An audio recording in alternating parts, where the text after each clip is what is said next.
দিবে না। তাই আমি আমার মায়ের কথায় নির্বাচনমুখী হয়েছি।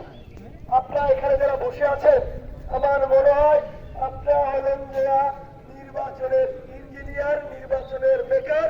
আপনারা হলেন যে টিভি, আপনারা হলেন যে কি স্পাই, সিআইডি, এর চেয়ে বড় কিছু নাই।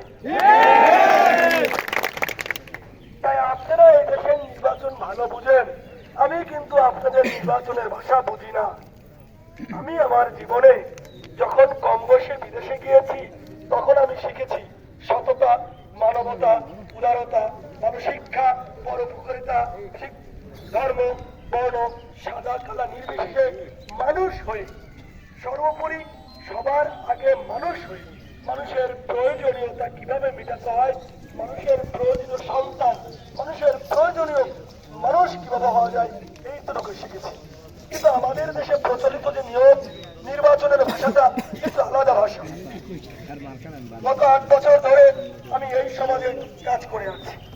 এবার নির্বাচনে আমি আসার যখন আমার মাকে আমি কথা দিয়েছি, আমার মা যখন আমাকে মালটাতে যেতে দিবে না, আমার যে পাসপোর্টটা আমার মা ছিল বলেছে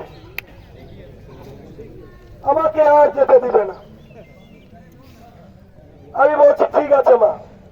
এর পরবর্তী সময় আমি ভাবলাম যে নির্বাচন 50 লাখ টাকা দিয়ে তো নির্বাচন করাই যায়, তো নির্বাচন করবে সবাই, তো নির্বাচন করবে, অনেকেই করবে নির্বাচন।